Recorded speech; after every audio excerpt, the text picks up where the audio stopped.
Welcome back to Morning Joe. Joining us now from Capitol Hill, a member of the Financial Services Committee, Republican Congressman Dave Trott of Michigan. It's his first interview since he announced his retirement. Congressman, it's good to have you with us this morning. Why are you stepping away from Washington? Well, I want to spend more time with my family, and that's I spent 30 years in business traveling the country every week, and it'll be good to be home. And also, I think some of the gridlock has been frustrating, but that might be changing, which is encouraging.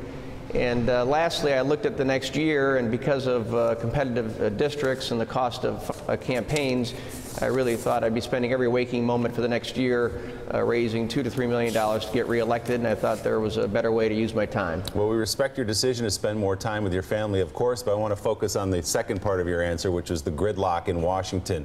Is there something about this moment in time in Washington that you feel is different than has been in previous years and is forcing you to leave town? Well, there's been gridlock for decades, so Nothing really has changed here. Is it worse now? I wasn't here 20 years ago, but I think the Americans, the American public are becoming less patient with the problem-solving ability of Congress. I am encouraged by the president's dinners with Nancy and Chuck, and hopefully he'll include, Paul and Mitch in some of those dinners. But I do applaud the president for trying to put deals together, because that's what Americans sent us here to do, and that's what needs to happen. Harold Ford's got a question for you. Congressman, good morning. What advice would you have for your successor to not fall or have the situation that's befallen you befall them as you think about leaving?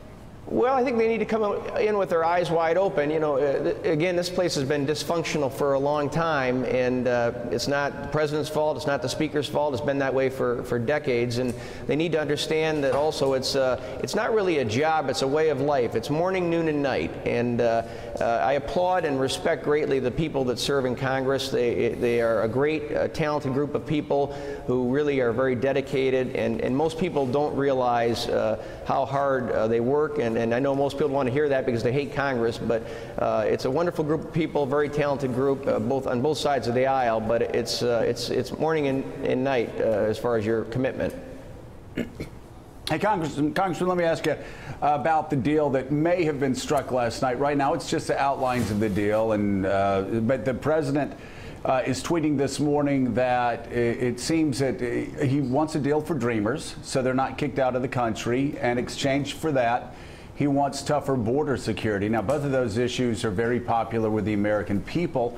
I know some in the base don't like the president talking about that, but would you support a bill that would allow Dreamers to stay in this country and at the same time toughen the border?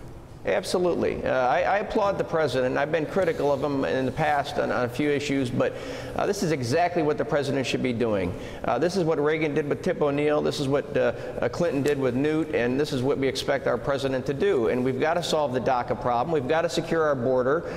People that talk about the base, that's a bit annoying to me, because if you're all consumed and worried about the base, that tells me you're more focused on your re-election than getting things done, and that's not why we're here. Also, people that say, well, Congress, why is it acting this way, and why can't the speaker stop this? I have a little news flash for everyone. We don't have a governing majority in Congress. We don't have 218 reliable Republican votes in the House that the speaker can count on, and we don't have 60 senators in the Senate. So the reality is, if we're going to get anything done, it's going to have to be on a bipartisan basis. And the good news about that is, if we do it on a bipartisan basis, the next president, if he or she's not a Republican, won't tear everything down and blow it up like we've had to do with President Obama, because everything there was partisan. So this is exactly what President Trump should be doing. I hope he continues inviting people up for dinner. Republican Congressman Dave Trott of Michigan. We appreciate you coming by to talk about it, stepping away from Congress, but you've still got some time. I'm sure we'll talk to you again. Thank you. Absolutely. Thank you for the invitation. Thanks for checking out MSNBC on YouTube, and make sure you subscribe to stay up to date on the day's biggest stories. And you can click on any of the videos around us to watch more from Morning Joe and MSNBC. Thanks so much for watching.